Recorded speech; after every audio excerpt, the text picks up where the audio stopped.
இன்னொரு வாழ்க்கை ஏத்துக்கிறதுக்கான மனம் வலிமை என்கிட்ட இல்லப்பா. அது அசிங்கம். அது வேற மாதிரி வாழ்க்கையா போயிரும். இந்த பொண்ணோட மரணத்துக்கு இந்த வீடியோவை பார்த்துட்டு இருக்க நீங்களும் சரி, இந்த வீடியோ போற நானும் சரி, ஒரு வகையில காரணம் தாங்க. உங்கள பல பேர் இந்த ஆடியோவை ஃபுல்லா கேட்டிருப்பீங்க. அண்ட் இந்த பொண்ணுக்கு என்ன நடந்துச்சு அப்படின்றதும் உங்கள பல பேருக்கு வந்து தெரிஞ்சிருக்கும். இந்த ஆடியோவை நான் ஃபர்ஸ்ட் டைம் கேட்கும்போது எனக்கு நிறைய விஷயங்கள் தோணுச்சு. அதுல சிலதை உங்ககிட்ட ஷேர் பண்ணணும் தோணுச்சு. அதனாலதான் இந்த வீடியோ போஸ்ட் பண்றேன். தயவு செய்து ஃபுல்லா பாருங்க.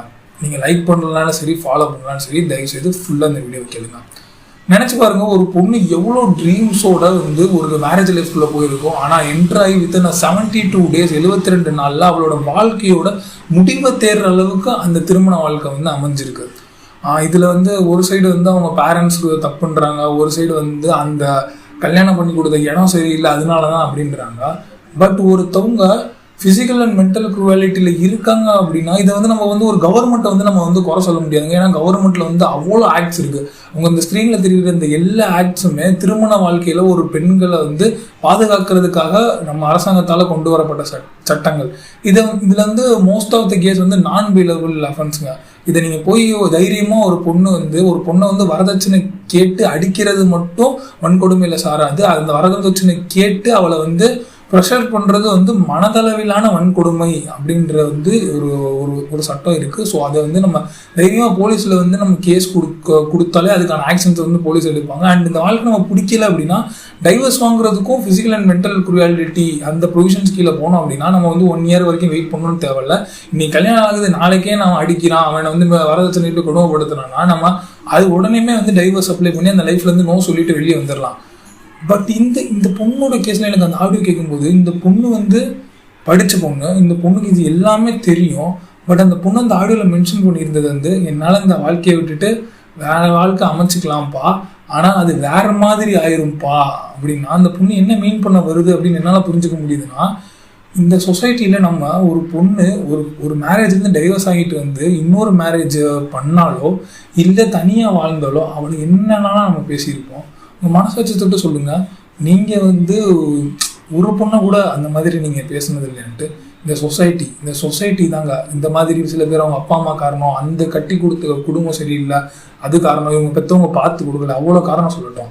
ஆனால் இது எல்லாத்துக்குமே அந்த பொண்ணு நினச்சிருந்தா வெளியே வந்திருக்கலாம். ஆனால் அவளை வரவிடாமல் தடுத்தது நம்மளை மாதிரி இந்த சொசைட்டியில் இருக்கிற மக்கள் தான் அப்படின்றது எனக்கு தோணுது. ஏன்னா பெற்றவங்க வந்து விசாரிச்சிருப்பாங்க கண்டிப்பாக. அண்ட் எந்த பெற்றவங்களுக்குமே வந்து பொண்ணு நல்லா இருக்கணும்னு ஆசைப்படுவாங்களே தவிர அவங்க வந்து அந்த இடத்துல அவங்களுமே அங்கே ஏமாந்து தான் போயிருக்காங்க. அண்டு அவங்க மனசில் வந்து இந்த மாதிரி பெரிய இடத்துல கொடுக்கணும் அப்படின்ற ஒரு தாட்டை விதைக்கிறதுமே இந்த சொசைட்டி தான்.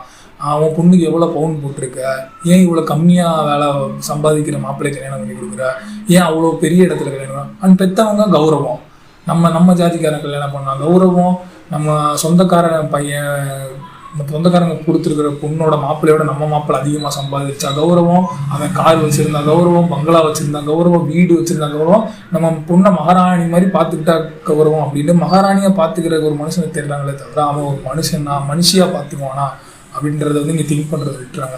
அண்ட் இந்த மாதிரி பெற்றவங்க திங்க் பண்ணுறதுக்கு ஃபோர்ஸ் பண்ணுறதுமே இந்த சொசைட்டி தான் எல்லாத்துக்குமே. இப்போ அந்த பொண்ணு அன்னைக்கு இறக்குற அன்னைக்கு அந்த டார்ச்சர் வந்து இந்த பொண்ணுக்கு இல்லை, அது வந்து கடந்த சில நாட்களாகவே நடந்துக்கிட்டு இருக்கு. அந்த பொண்ணு வந்து அவங்க அப்பா அம்மா வீட்டில் இருந்திருக்கு.